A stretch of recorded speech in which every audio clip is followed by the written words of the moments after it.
Assalamualaikum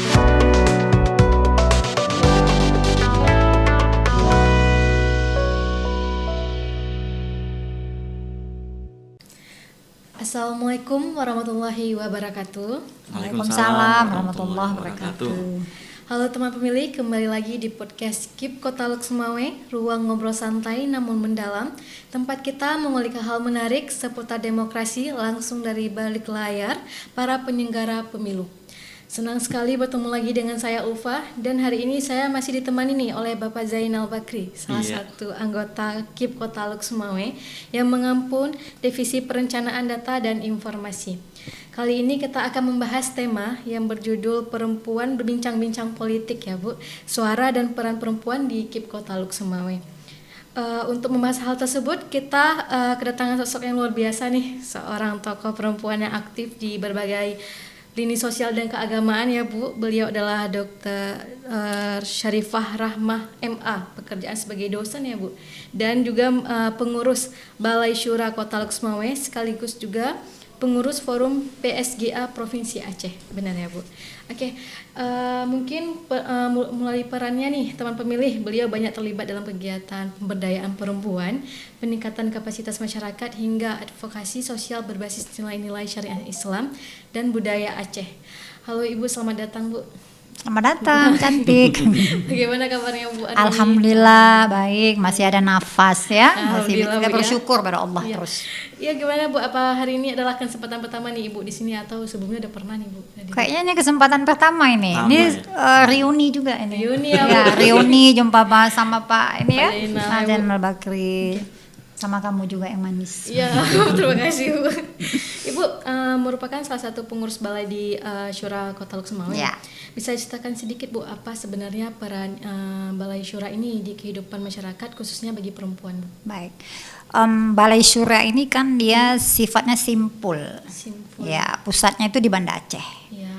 Nah, kalau di Banda Aceh itu keterwakilan perempuan-perempuan dari berbagai macam elemen. Nah, kalau kami di Kota Luxemawe simpulnya. Nah, kami bergerak dalam kapasitas perempuan dan anak.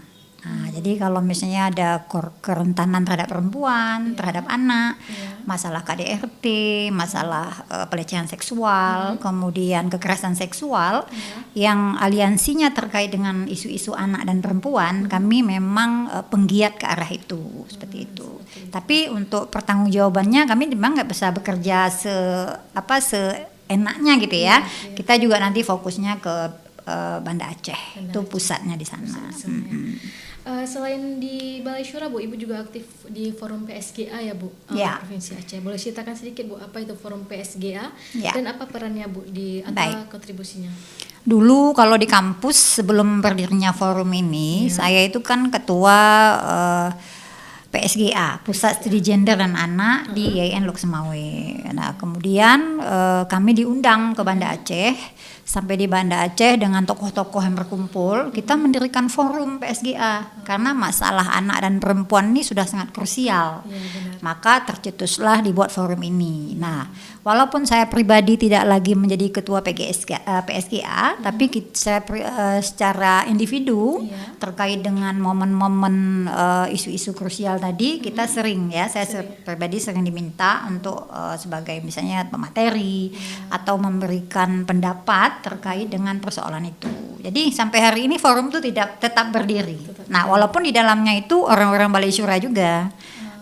Jadi orang-orang yang pernah aktif berkecimpung di masyarakat tentang isu-isu kerentanan tadi, kita bergabung semua di situ. Ya. Selain itu Ibu juga sebagai dosen ya Bu. Ya. Bisa ceritakan sedikit nih Bu, bagaimana pengalaman Ibu di dunia akademik? Iya, jadi gimana Ibu jadi dosen? Jadi kalau ditanya sejak kapan mengajarnya ya, jadi sejak mengajar itu sejak 2001. Ya, udah lama sekali ya. Kamu udah lahir waktu itu? Mungkin baru berapa tahun dari situ. Masih balita ya. Oke, jadi sejak 2001 sudah berkecimpung, waktu itu namanya STAIM, Sekolah Tinggi Agama Islam Margo Saleh. Nah, kemudian menjadi STAIN, kemudian menjadi IAIN, kemudian hari ini menjadi UIN Sultanah Nahrasiyah ya. Nah, jadi kalau ditanya apa yang sudah dilakukan secara pribadi sudah banyak sekali ya. Kalau kita ingin menghimpun para lulusan yang sudah kita ajarkan juga sudah banyak sekali ya. Mungkin kalau kita mau mencari itu seperti mencari jarum dalam pasir, susah ya. Tapi kadang-kadang ketika kita berada di suatu tempat, kita akan bertemu dengan alumni-alumni kita itu. Ibu, jadi kita say hello. Intinya saya menjadikan mahasiswa itu sahabat. Ya, sahabat, teman ngobrol ya. Jadi saya tidak memposisikan diri saya ini orang yang memimpin mereka. Tapi saling curhat, saling berkomunikasi ya, karena memang secara proses nilai pendidikan, kalau kita katakan dalam Islam itu, kalau saya mengutip pendapat Muhammad Al-Tihan Al-Rasyi itu pakar pendidikan, proses pembelajaran pendidikan itu memang diawali dengan komunikasi. Karena kalau tidak mampu berkomunikasi, sampai kapanpun akses atau nilai pendidikan itu nggak akan pernah masuk. Ya. Menarik sekali ya. Kalau kita lihat saat ini isu partisipasi perempuan nih dalam politik masih menjadi topik penting ya, Bu.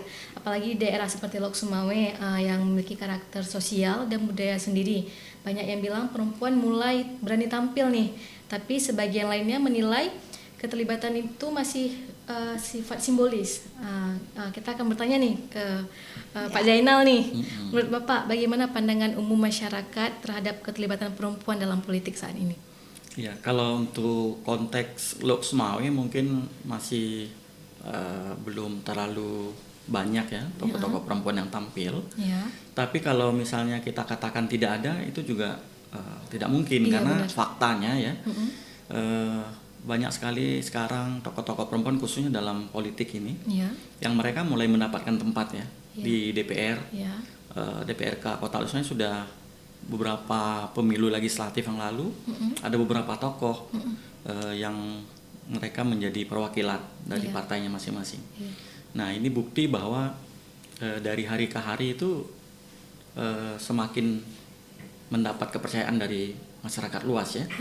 Apalagi dalam pemilu legislatif yang terakhir itu disyaratkan keterwakilan perempuan itu sampai 30% dalam pencalonannya.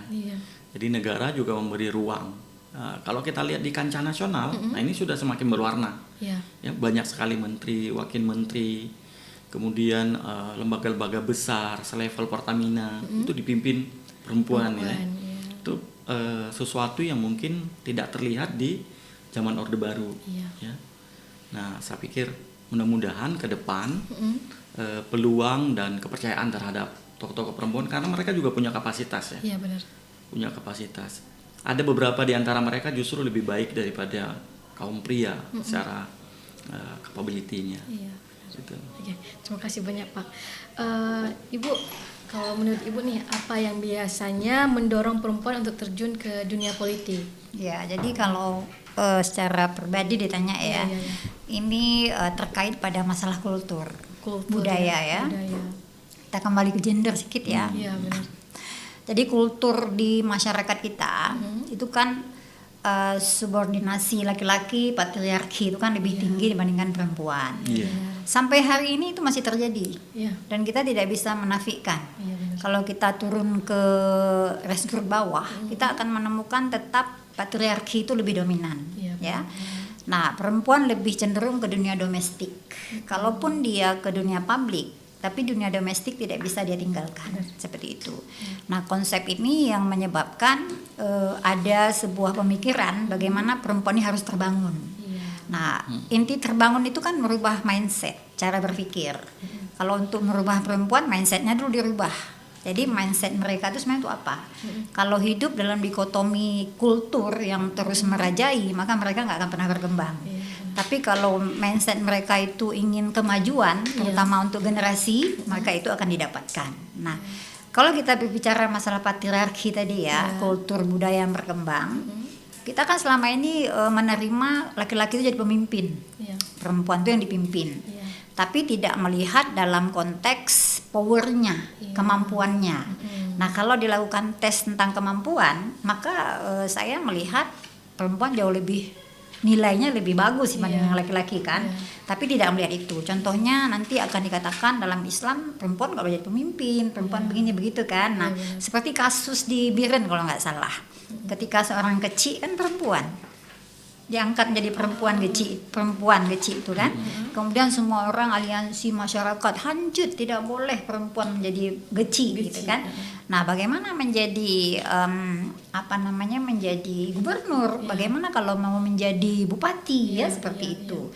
Nah, kekangan ini yang menyebabkan potensi perempuan yang selama ini ada itu terbendung sehingga tidak nampak. Sering mungkin kebanyakan itu kan perempuan yang sebenarnya sanggup, tapi mereka nggak mau dengan kondisi begini. Kenapa? Karena terkadang tidak dihargai. Nah, itu kan dalam sistem kultur kita lihat kan. Nah, merubah pola pikir atau mindset ini sulit. Jadi bukan hanya pada perempuan, tapi pada pemangku kebijakan, ya, masyarakat luas, para ayah, ya gitu. Nah, dirubah mindset itu. Laki-laki dan perempuan sama aja. Yang berbeda itu kan cuma jenis kelamin kan kalau kita mengatakan gitu. Kalau mau jadi presiden perempuan juga bisa.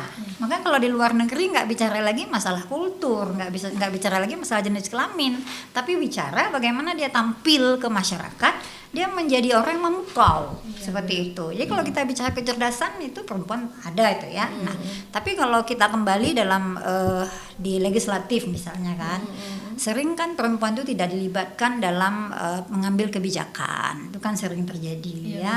Kemudian rapat juga malam-malam gitu kan. Perempuan kan kalau malam-malam agak sulit, apalagi punya keluarga, punya anak kan. Nah, kemudian intimidasi itu kan banyak sekali. Nah, sebenarnya cara berpikir ini yang perlu dirubah. Jadi kemudian di partai-partai juga itu harus melibatkan perempuan-perempuan yang cerdas ya. Jadi bukan mengambil aja. Bukan hanya untuk memenuhi kuota. Iya, jadi kalau untuk memenuhi kuota siapapun bisa kan. Tapi begitu duduk mereka cuma jadi orang mendengar, kemudian mengiyakan. Ini problem sebenarnya. Tapi bagaimana konsepnya harus dirubah. Ya, partai-partai merekrut perempuan-perempuan memang sudah nampak ya, sudah memiliki power, sudah memiliki kemampuan untuk masuk dalam partai. Jadi partai itu akan berkembang, dia hidup, dia bisa mempersamai kehidupan ini, dan itu juga nanti mereka konsen terhadap problem-problem masyarakat. Ya, misalnya kekerasan seksual, pelecehan seksual, KDRT lah rumah tangga, kemudian ekonomi kreatif. Kan nanti kan membicarakan bagaimana menyusun draft keuangan, ya kan begitu. Nah, ini yang kita belum melihat itu. Ya. Itu berarti dorongannya Bu Eni. Iya. Kalau pandangan Ibu sendiri nih, penting nggak peran perempuan dalam politik itu sendiri? Sangat penting. Ya, kenapa? Karena kita melihat dalam konteks sejarah. Dalam sejarah Aceh aja, perempuan tuh pengambil kebijakan. Ya. Kenapa Win Sultanah Narasiyah kita bilang? Itu kan Win Sultanah Narasiyah itu kan putrinya Zainal Abidin. Cicitnya Malikus Saleh, dan mereka sangat sukses. Dan ketika menjadi sultanah itu mampu membangun ekonomi, mampu membangun dimensi pendidikan di Samudra Pasai pada saat itu, dan dunia mengakui. Nah, belum lagi kerajaan Aceh Darussalam dengan sultanah-sultanahnya ya, kita sebut saja Sultanah Tajul Alam Safiyatuddin Shah itu, putrinya Iskandar Muda.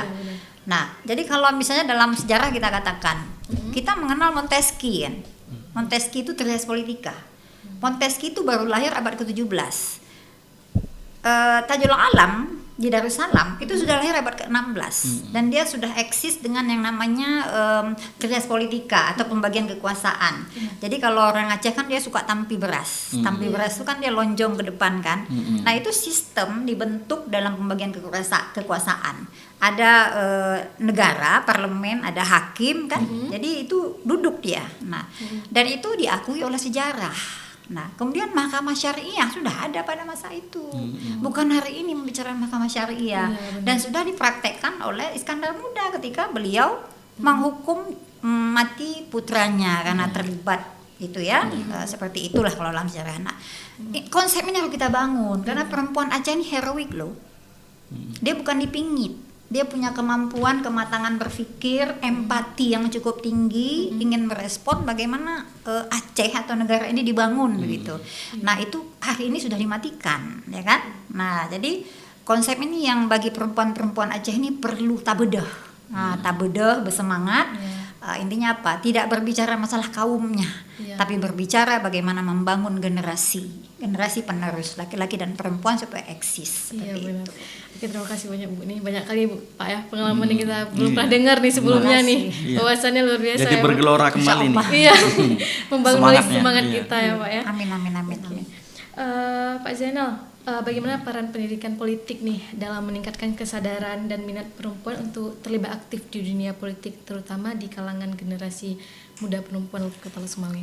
Iya, kita memang sebagai penyelenggara itu tiada henti-hentinya ya, baik itu saat kita dalam tahapan menyelenggarakan sebuah kontestasi pemilihan, itu terus dilakukan untuk membangkitkan semangat kaum perempuan ya.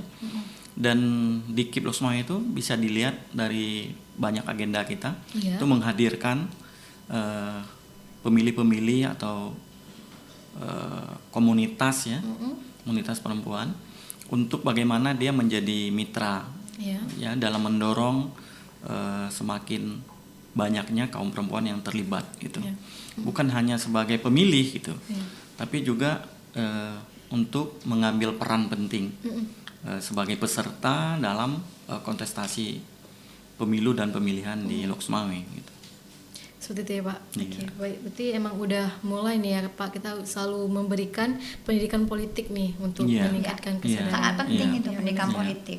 Dan bukan itu saja ya, kita juga mengajak partai politik baik itu partai nasional maupun partai lokal untuk juga mendorong kaum perempuan untuk tampil seperti yang disampaikan Bu Syarifah tadi. Iya, oke. Terima kasih banyak Bapak.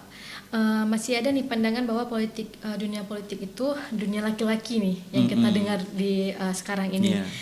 Keras dan kompetitif dan tidak cocok bagi perempuan. Benar ya Bu? Ya, padahal banyak pemimpin perempuan yang mampu, yang seperti Ibu tadi ceritakan, menunjukkan kepemimpinan dan gaya yang berbeda dan tapi lebih efektif ya Pak. Iya, betul. Benar.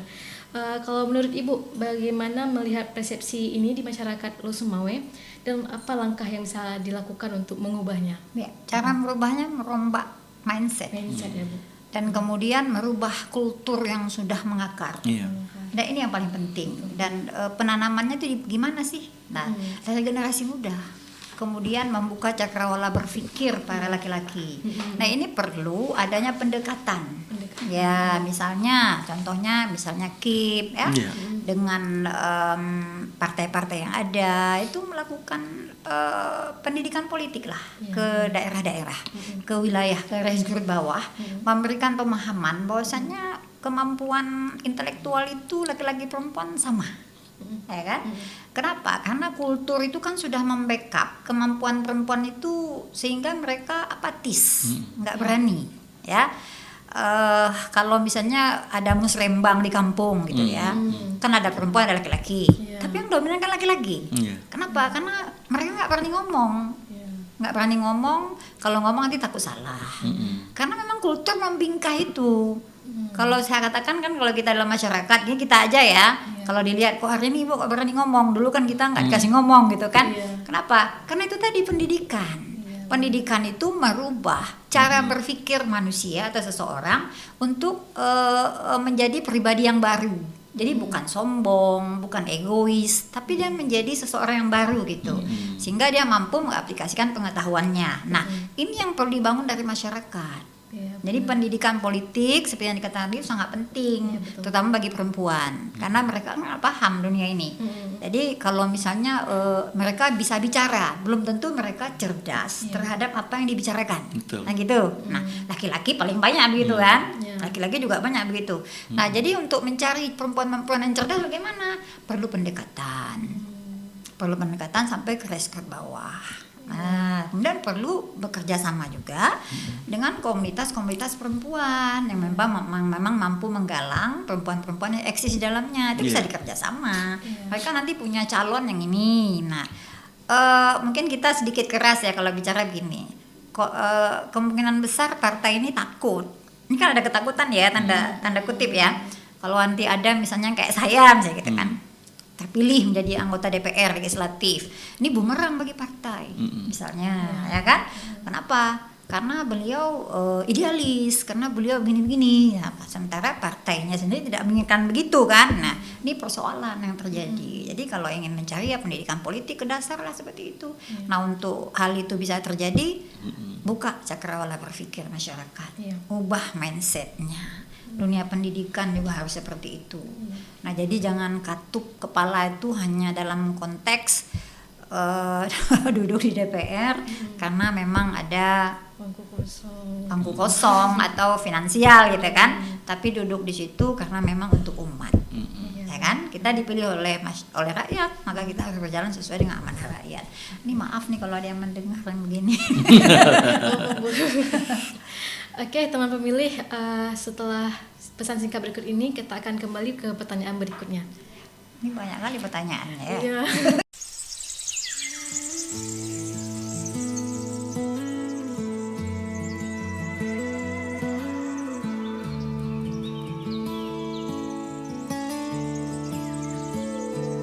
Oi, KIP itu sebenarnya kerjanya apa sih? Hah? Cak, ulang kalimat tadi apa? KPU, KIP. Kerjanya ngapain? Pemilu udah kelar, pilkada udah lewat. Mau ngapain lagi coba? KIP itu bukan perihal soal nyoblos aja. Di KIP itu banyak bagiannya. Yang pertama ada bagian keuangan umum dan logistik. Kemudian ada bagian teknis dan hukum. Ada bagian Parmas dan SDM. Ada bagian perencanaan data dan informasi. Satu aja deh. Bagian data misalnya, ngapain? Oke, ini kujelaskan data dan informasi. Saat ini, data dan informasi sedang melaksanakan pemutakhiran daftar pemilih berkelanjutan. Pemutakhiran ini untuk memutakhirkan pemilih yang akan digunakan di pemilihan berikutnya. Nah, pemilih yang dimutakhirkan ini seperti pemilih yang sudah meninggal, pemilih yang berumur 17 tahun, pemilih yang sudah pensiun dari TNI maupun Polri. Nah, masih banyak lagi pemilih-pemilih lain yang akan digunakan untuk pemilihan ke depan. Kirain cuma duduk di kantor. Demokrasi itu dia tidak tumbuh sendiri. Dia itu harus dijaga setiap hari. Tapi emang ada yang peduli? Walaupun beberapa orang tidak peduli, kita yang peduli ini harus tetap jalan. Berat juga ya jadi penjaga suara. Berat. Tapi kalau bukan kita, siapa lagi? Nanti jangan lupa informasikan ke teman-teman yang lain ya. Terima kasih Bang informasinya. Kadang kerja kami tak terlihat, tapi di balik satu surat suara ada ribuan langkah dan keputusan penentu masa depan. Baik teman pemilih, kita kembali lagi.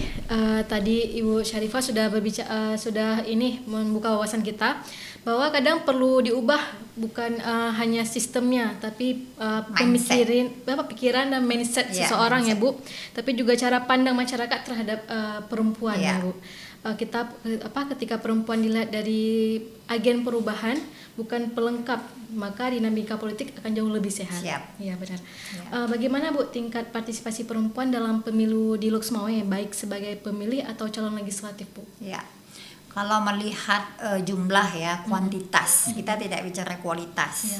Kalau melihat kuantitas yang ikut banyak ya, ada beberapa. Tapi yang terpilih yaitu tadi yang kita bicarakan tadi ya. Nah, kemudian dari segi kualitas itu cenderung yang kita lihat banyak perempuan yang memang memiliki kemampuan di legislatif cenderung nggak mau. Kenapa nggak mau? Karena melihat konteks partai itu bisa jadi ya. Kemudian nanti kalau perempuan yang duduk di legislatif punya pemikiran ke depan, menjadi agen perubahan, sehingga dianggap menjadi ancaman bisa jadi. Sehingga yang perempuan begini kadang-kadang nggak bisa muncul dia. Nah, supaya perempuan yang di legislatif ini bisa nampak, bisa berkembang, kemudian membicarakan tentang hal-hal yang apa yang ada di legislatif terkait dengan isu keuangan atau apapun gitu, itu butuh peran perempuan secara sinergis antara satu partai dengan partai yang lain begitu. Nah, setiap partai harus merekrut memang perempuan yang seperti itu. Jadi bukan perempuan yang asal comot gitu kan, atau asal dimasukkan saja demi kepentingan partai. Nah, kalau itu mampu dilakukan, maka perempuan nggak akan bicara sendiri dia. Karena kalau bicara sendiri itu nggak akan didengar, susah. Dan dia akan menjadi tokoh yang terpinggirkan. Maka nanti akan terjadi pergantian antar waktu karena nggak sesuai, nggak cocok dengan partai, karena dianggap pembangkang, kan macam-macam kita dengar gitu kan. Nah, tapi kalau dia sinergisitas semua partai, yang 30% tadi, ruang lingkupnya memang perempuan-perempuan yang memang akses kemampuan intelektualnya bagus, maka mereka bisa bekerja sama. Sehingga konsep yang dibangun dalam legislatif itu bisa jalan. Kalau ini bisa dilakukan, saya pikir isu-isu terkait dengan persoalan anak perempuan ini bisa teratasi dengan baik, ya. Kemudian berapa persen sih mereka yang terjun ke lapangan, misalnya turun ke lapangan melihat kondisi-kondisi yang ada, itu mungkin bisa dihitung dengan jari. Nah, ketika mereka turun ke lapangan, apa sih yang mereka dapatkan? Ketika mereka melihat isu-isu krusial terhadap anak dan perempuan, apa yang bisa mereka perbincangkan, apa yang bisa mereka putuskan, dan apa yang bisa mereka dapatkan hasilnya, sehingga nanti berpulang lagi ke masyarakat, berpulang lagi ke anak-anak yang korban rentan tadi. Sampai hari ini kan dia nggak ada apa-apanya, kita katakan kan. Nah, jadi karena mungkin bukan karena saya bukan anggota DPR ya, bukan, ya, tapi saya berbicara dalam dimensi pendidikan. Saya melihat ini, insya Allah ya kita harus komit terhadap apa yang kita ingin sampaikan dan ingin kita perbuat. Ini harus ada alur perubahan. Pendidikan politik sangat perlu, ya. Banyak anak-anak mahasiswa yang memang memiliki wawasan yang cukup baik, ya, itu bisa mungkin direkrut oleh partai-partai, kemudian diberikan pendidikan politik kepada mereka, sehingga nanti waktu mereka menjadi anggota legislatif, mereka sudah punya muatan, sudah paham, sudah bisa memiliki empati terhadap isu-isu masyarakat kita yang sangat menyedihkan ini. Tapi ini kan kita belum dapat lagi, ya. Dan ini yang menyebabkan saya mengatakan kultur yang sudah dibangun berabad-abad yang lampau ini sampai hari ini masih ada, dan dia tidak pernah pergi, tidak pernah hilang dari kehidupan masyarakat kita seperti itu. Ya. Berarti bisa nggak Bu jelaskan sedikit lagi nih tentang apa kendala utama yang membuat perempuan masih sedikit terlibat dalam pengambilan keputusan politik? Ya, kebanyakan yang cerdas-cerdas memang nggak mau. Memang mereka tidak siap dengan kondisi politik hari ini, dengan kondisi partai hari ini. Itu yang ingin saya sampaikan. Kalaupun mereka siap dan mereka masuk ke dalam partai, terkadang apa yang mereka sampaikan, isu-isu yang terkait dengan dunia perempuan dan anak-anak itu tidak tersampaikan, sehingga ketika mandek di tengah jalan, mereka sering kadang-kadang bubar, ya, seperti itu. Dan ini memang kecenderungan yang kita lihat. Tapi kalau untuk di pusat misalnya ya, di DPR RI ya, tapi nggak jauh beda juga sih ya, apalagi banyak artis-artis yang anggota DPR ya kan, nah segala macam. Jadi ya, dan ada yang sudah duduk sampai 5-6 periode juga kita katakannya, juga nggak ada juga perubahan ya, seperti itu. Hanya satu-satu saja yang mau berbuat, yang mau bergerak. Sebenarnya kalau ada perempuan hebat yang ingin melakukan perubahan, yang duduk di legislatif gampang kalau menurut saya. Mereka harus bekerja sama dengan aliansi perempuan yang ada di setiap daerah. Jadi mereka bisa bergabung untuk melakukan manuver-manuver politik yang sehat, sehingga kondisi yang ada hari ini bisa teratasi. Kalau itu tidak ada, berarti kita seperti hidup di dunia mimpi ya. Saya berpikir seperti itu. Belum ada perubahan. Bagaimana menurut Pak Zainal nih, Pak, bagaimana lembaga pendidikan atau organisasi masyarakat bisa berkontribusi dalam membangun kesadaran politik perempuan? Iya, tadi yang udah disampaikan Bu Syarifah itu sudah menurut saya salah satu solusi ya. Iya, benar. Karena untuk yang pertama itu budaya patriarki tadi. Iya, benar. Itu yang pelan-pelan harus kita hapus ya. Iya. Bahwa perempuan juga mampu kalau diberi kesempatan. Iya. Itu kemudian stereotip gender juga, Iya. itu juga pelan-pelan harus kita hapus gitu. Karena saya termasuk yang sangat-sangat sependapat bahwa ketika dia dilatih, ya, diberi kesempatan, kemudian rawat seperti kita memberi kesempatan dan merawat yang kaum laki-laki, kaum perempuan juga bisa tampil gitu. Dan itu sudah terbukti. Iya, benar.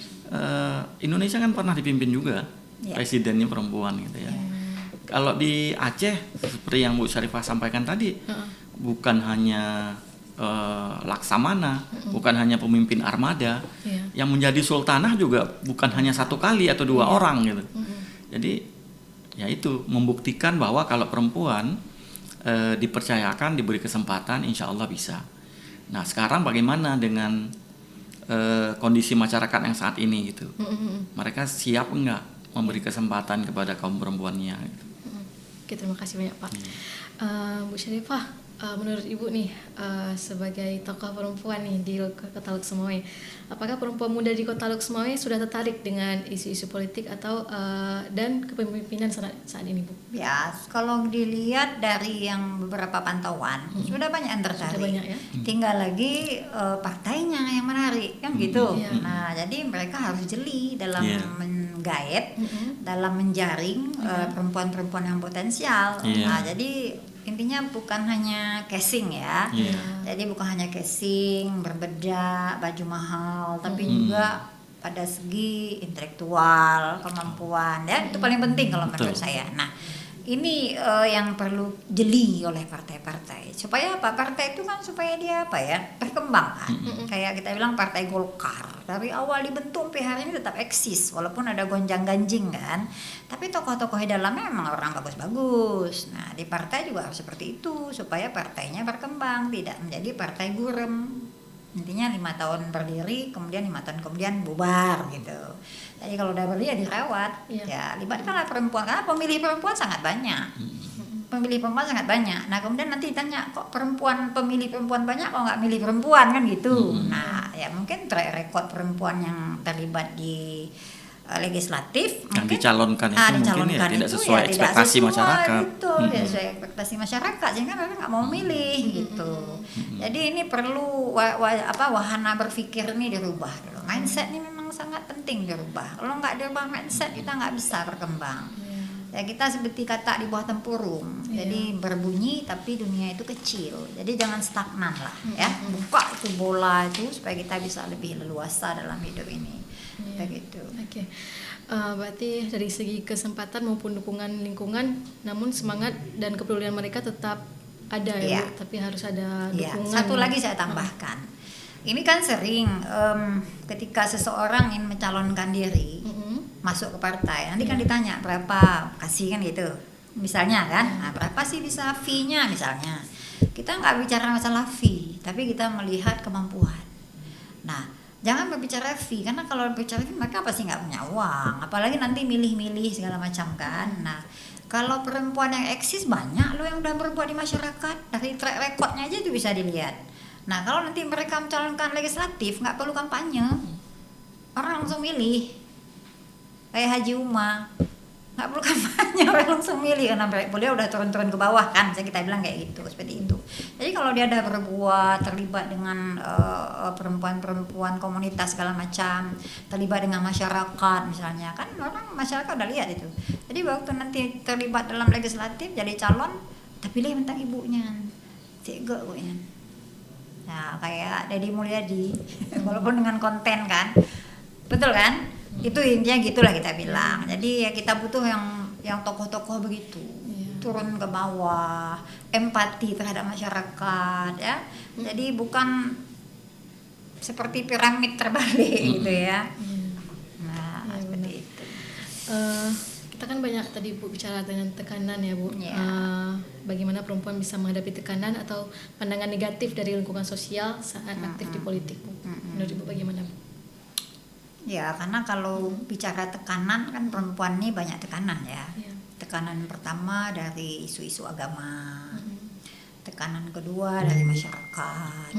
Jadi kadang-kadang kalau duduk ada kumpul-kumpul malam, nanti ada macam-macam lah omongan kan, macam-macam lah kesimpulan masyarakat. Nah, saya melihat ini butuh perempuan yang mampu mendobrak itu. Harus ada perempuan yang mampu mendobrak itu. Jadi kalau ada perempuan yang mampu mendobrak itu, intinya apa? Duduk malam-malam ada manfaat. Ya. Kemudian pergi ke kumpulan apapun ada hasil. Nah, kira-kira begitu. Dan perempuan seperti ini tidak perlu ada rasa takut. Karena kalau ada rasa takut, ini akan menimbulkan dia nggak akan pernah eksis. Nah, problemnya mencari perempuan begini ini sangat sulit. Kenapa? Karena lingkungan di tempat tinggal dia itu dogmanya itu semakin dalam. Jadi untuk membungkam dogma-dogma sosial itu sangat sulit.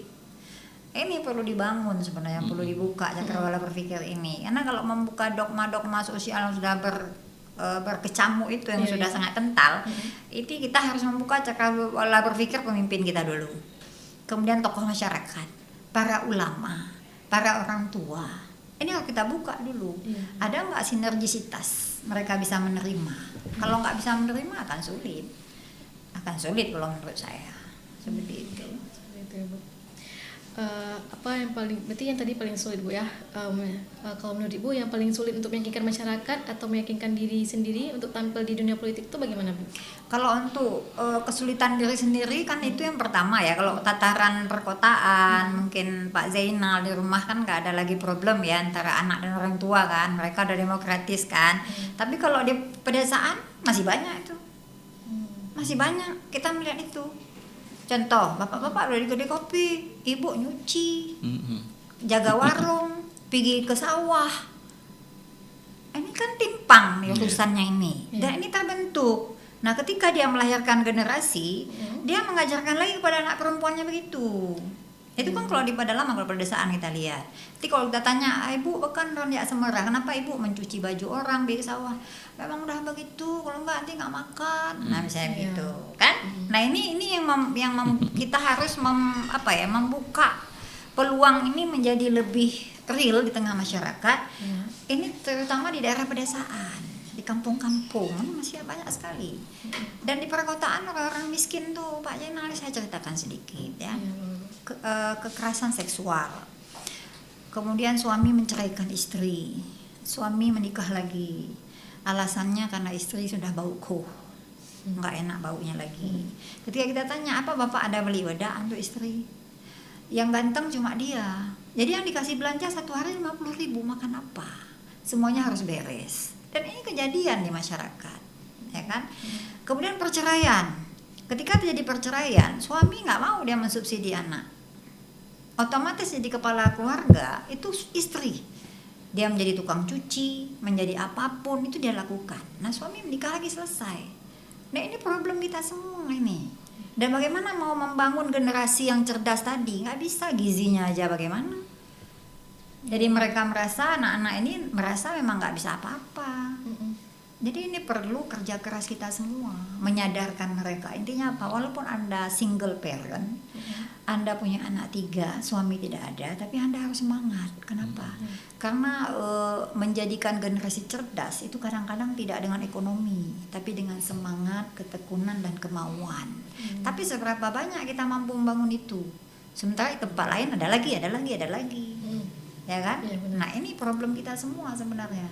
Dan saya mengharapkan pemerintah Aceh, pemerintah Kota Lok Sumawe, kabupaten ini lebih turun ke bawah melihat kondisi ini. Jadi kalau ini mampu dibangun, saya melihat kondisi anak-anak generasi penerus ini akan menjadi generasi yang berkualitas. Ini belum lagi bully ya kan, belum lagi begal yang kadang memang katanya sudah selesai. Tapi bagi saya itu seperti bahaya latin. Dia seperti lagi rayap dalam bisa timbul lagi. Tadi sekolah juga banyak kita lihat kejadian kan, anak-anak dibully karena merasa tidak berani, ketakutan. Jadi kita ajarkan gini Pak Zainal sama anak-anak, kalau saya buat kegiatan di sekolah, kalian tidak boleh takut, kalian harus berani. Pembuli itu kalau kita takut, dia membentuk komunitas, geng. Kalau kamu sebagai laki-laki lawan, kamu luka bawa ke rumah sakit. Jadi karena kamu merasa takut, mereka menjadi berani. Nah, ini yang perlu kita tanamkan kepada diri anak-anak kita. Kemudian membangun motivasi kepada anak-anak. Ya, bangun motivasi walaupun kamu miskin, kamu punya tujuan, kamu punya hak hidup. Nah, kamu harus berkembang. Pendidikan, sekolah baik-baik. Kamu punya kecerdasan, kamu bisa meningkatkan taraf hidup ekonomi nantinya, kamu bisa membangun ekonomi keluargamu, bisa mengangkat harkat derajat keluargamu. Pertanyaannya berapa banyak orang mau seperti ini? Nah, ya kan? Mau mengembangkan motivasi. Jadi kalau motivasi itu dibangun, anak-anak tuh punya kemampuan diri. Udah muncul lah go. Saya bisa. Dan itu harus selalu dikatakan. Kalau enggak akan muncul. Kemudian pendidikan karakter. Nah, karakter itu kan dibentuk tuh. Kalau yang bentuk orang tua yang problemnya tadi itu suka memukul, suka menghina, suka macam-macam, maka anak terbentuk begitu. Kalau anak laki-laki bahaya lagi Pak Zainal. Kalau dia melihat ibunya dipukul, itu ada dua opsi. Yang pertama, ternyata perempuan tuh kalau dipukul menikmati, nggak marah, nangis-nangis, bengkak-bengkak, baik lagi. Nah, kemudian ketika dia nanti menjadi suami, dia pukul istrinya. Ketika dia memukul istrinya, dia akan mengatakan, kenapa kamu menangis? Mama saya aja dulu dipukul, dia aja. Nah, kan itu hal yang ini. Yang kedua, dia menjadi sisi pribadi yang ingin hidup sendiri. Kenapa? Karena itu kan jadi tersimpan dalam memori, ya, dan itu menjadi bumerang dalam diri dia itu. Dia akan menganggap saya tidak mau berkeluarga, karena kalau saya menikah saya akan memukul istri saya. Karena memang emosi itu muncul itu tiba-tiba. Dia ingin tapi dia nggak berani. Nah, kalau yang perempuan lebih bahaya lagi. Tidak ada kepercayaan pada laki-laki. Ini bahaya. Dan kalau dia nanti berkeluarga, dia akan menjadi pribadi yang membenci laki-laki. Ini problem. Ya kan? Maka orang tua nggak memahami itu. Maka para ayah ini harus baca Sirah Nabawiyah.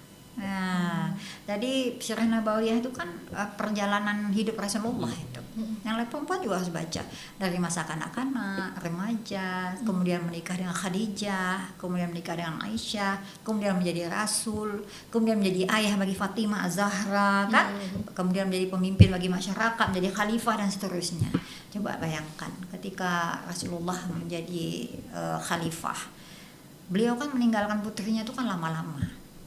Ketika beliau duduk berdiri di mimbar memberikan khutbah, Fatimah itu di pintu berdiri, umur 5 tahun. Rasulullah meninggalkan mimbar.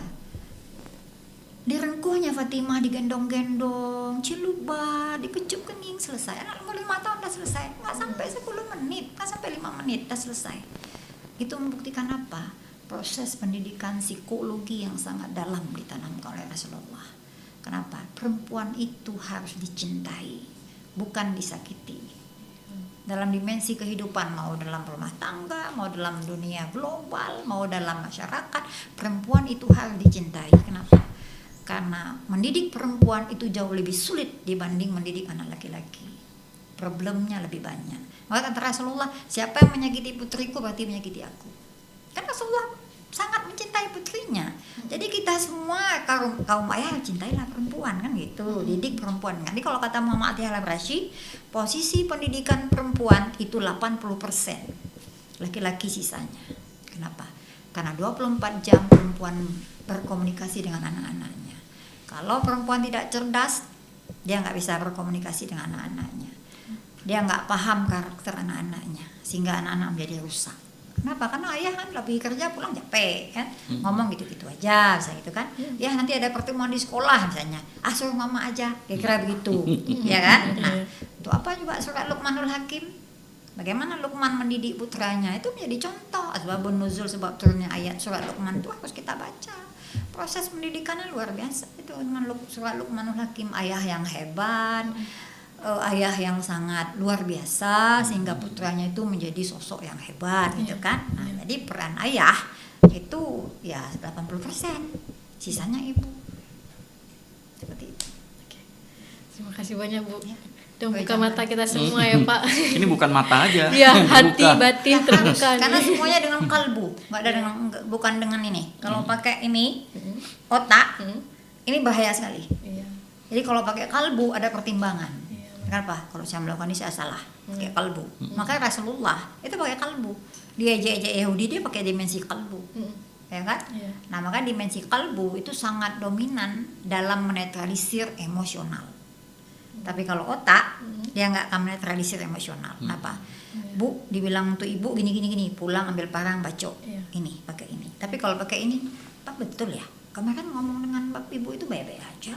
Nah, itu tadi. Sip. Oke, terima kasih banyak Bu. Selesai ya? Belum Bu. Kita jeda sebentar ya teman pemilih, setelah pesan singkat berikut ini kita akan kembali lagi.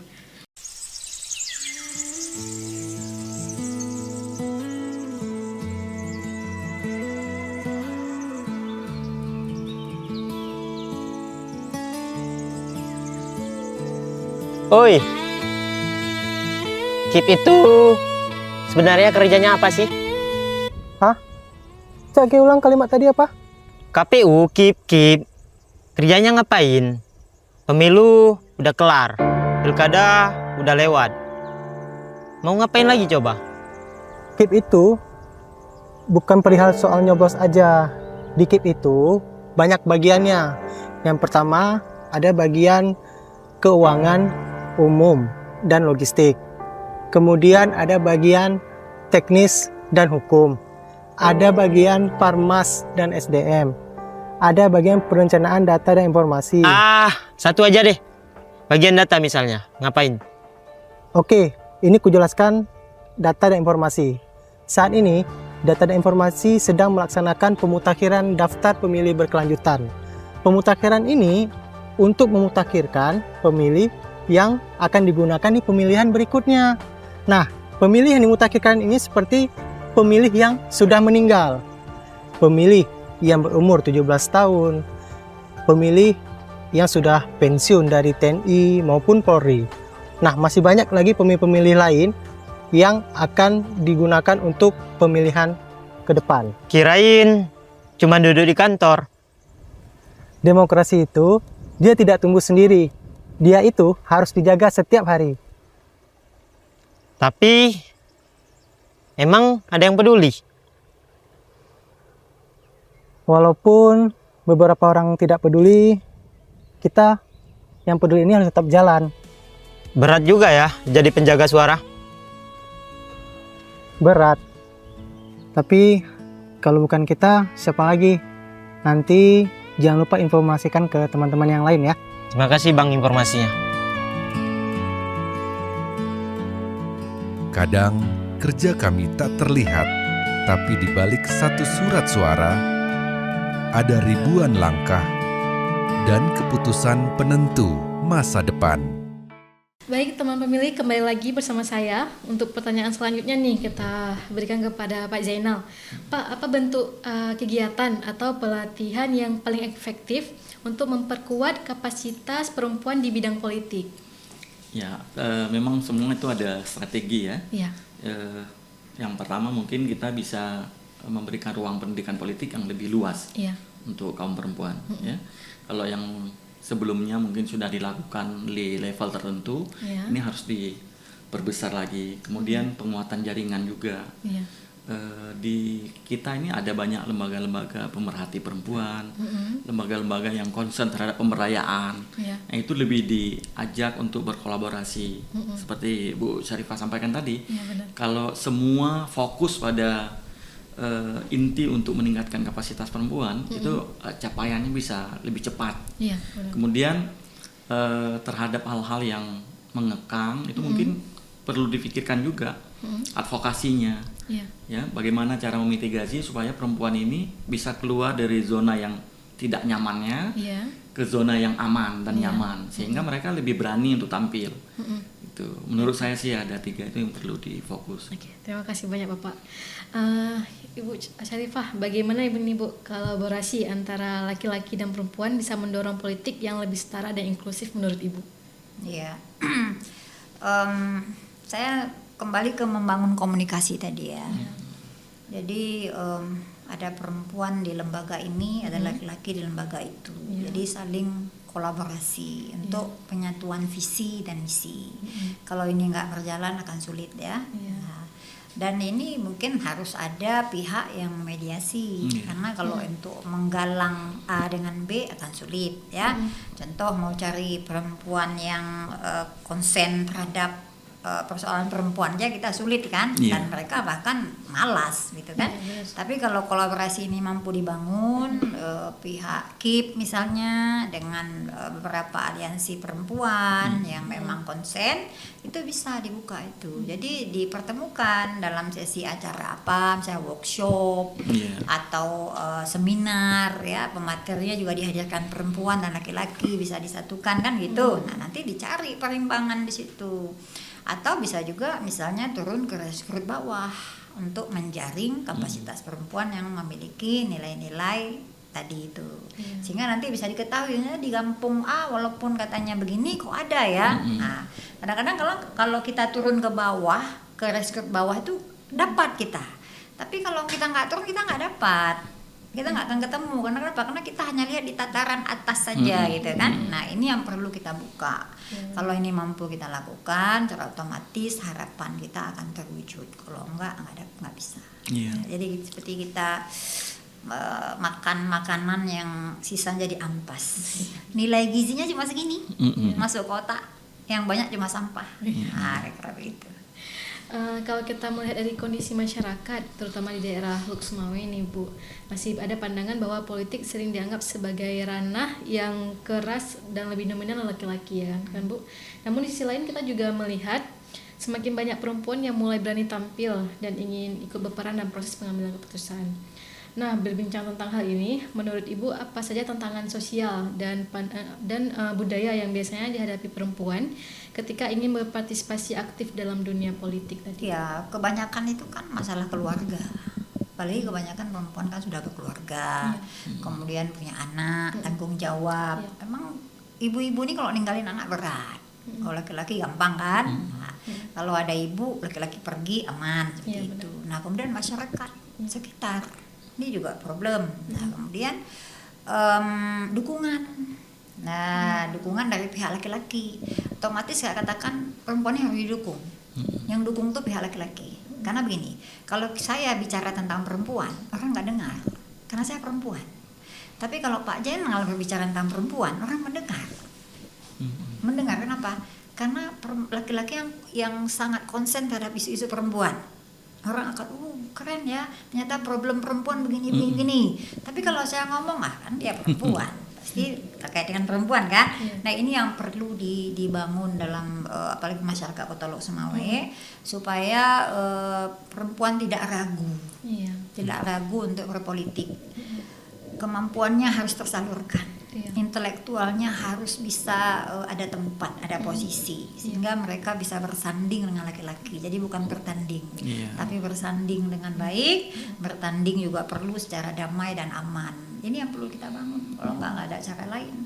Kota Lok Sumawe perempuannya juga banyak ya. Iya, betul. Pemilih perempuan lebih banyak daripada laki-laki. Itu sangat banyak. Dan kalau ada perempuan yang memang konsen, yang eksis, keren itu. Ada teman juga, itu teman saya itu yang konsen terhadap isu-isu perempuan gitu kan. Anak kita turun juga ke lapangan gitu kan. Cuman kadang-kadang kurang muncul. Saya bilang lebih bagus sekali undang wartawan atau apa biar muncul gitu kan. Nah, jadi kita yang munculkan. Saya bilang nanti kalau pemilu kada, kalau nggak dari partai, independen aja, saya bilang. Nggak perlu tunggu dari partai, karena kalau dari independen Anda nggak perlu kumpul-kumpul KTP, jadi Anda sudah dilihat ya kan, kerja keras Anda udah nampak, jadi Anda ya akan terpilih, sendiri akan terpilih, nggak perlu buang-buang uang, saya bilang gitu. Keren Bu, insya Allah lah dia mau tampil kan, seperti itu yang kita harapkan. Tapi kan cuma satu, bagaimana dengan yang lain kan? Nah, karena berbicara untuk masyarakat kan juga perlu pancingan. Nah, nggak bisa kita dengan air ludah basi data.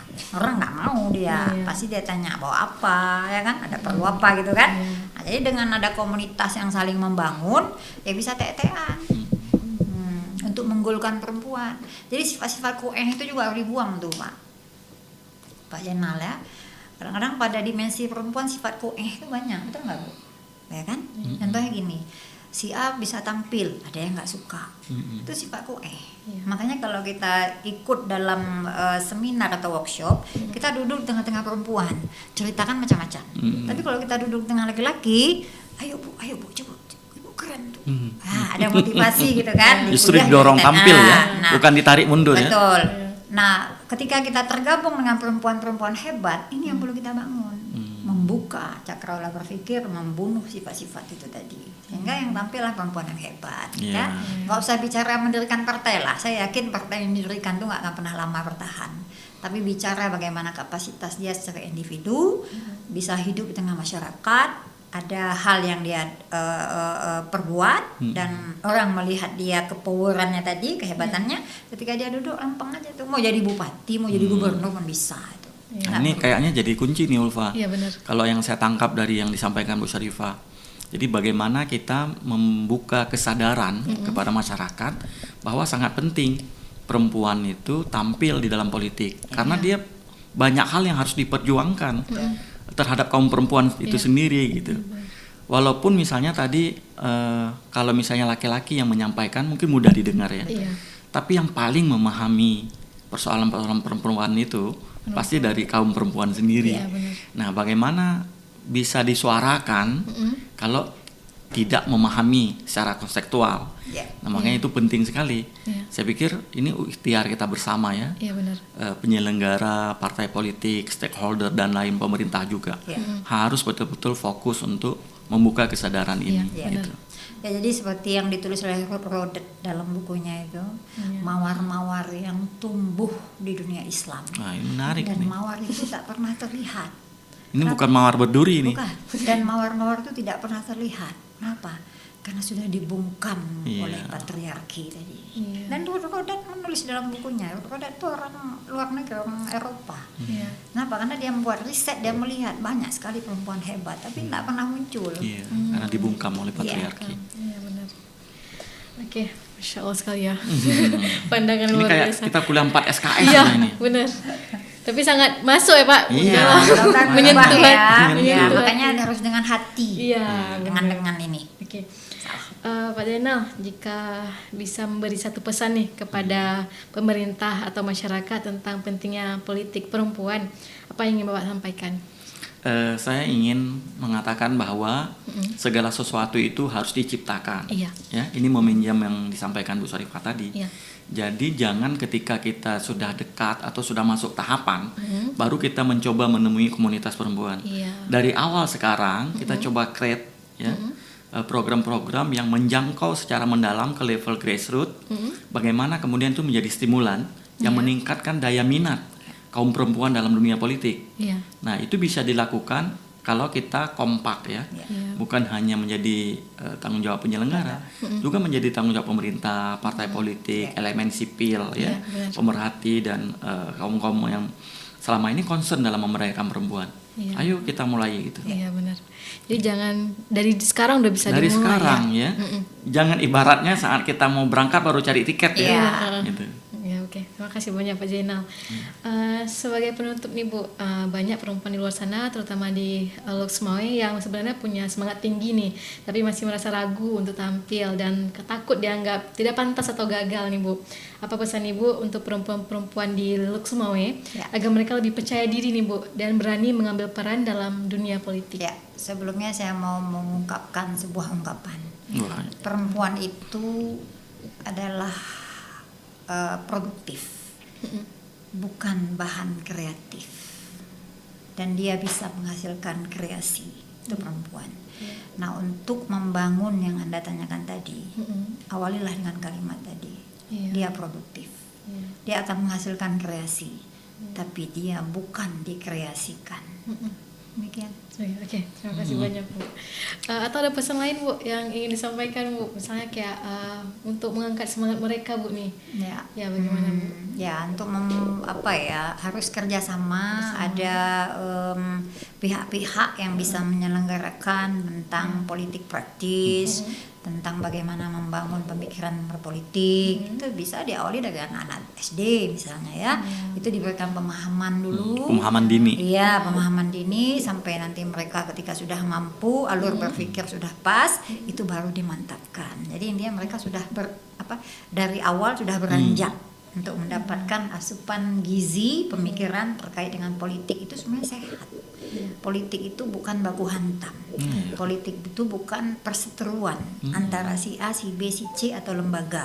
Tapi politik itu bagaimana memposisikan perempuan pada dimensi yang sangat positif untuk mengembangkan kreativitasnya, berbicara di dalam dunia publik, menyuarakan hak-haknya sehingga tercapai hasil yang diharapkan. Masya Allah, pesannya sangat inspiratif ya Pak. Insya Allah. Perempuan tidak boleh takut untuk melangkah. Tidak perlu takut, saya tidak pernah takut. Ya, karena perubahan bisa selama kita benar nggak perlu takut. Iya benar. Terus berani ya Bu, penting berani dulu ya. Iya. Oke, terima kasih banyak kepada Ibu Dr. Syarifah Rahmah MA dan Pak Zainal Bakri. Iya. Grogi dia. Iya. atas waktu dan ilmunya. Ya. Semoga obrolan hari ini bisa membuka wawasan kita semua bahwa politik bukan hanya milik lelaki, tapi juga ruang bagi perempuan untuk berkarya dan berkontribusi bagi masyarakat. Benar ya Pak? Untuk para teman pemilih di luar sana, jangan pernah berhenti percaya bahwa suara kita penting. Mari terus dukung perempuan untuk berani bersuara, berani memimpin, dan berani untuk membuat perubahan. Saya Ulfa pamit undur diri. Sampai jumpa di episode berikutnya di podcast KIP Kota Lhokseumawe. Wassalamualaikum warahmatullahi wabarakatuh. Waalaikumsalam warahmatullahi wabarakatuh.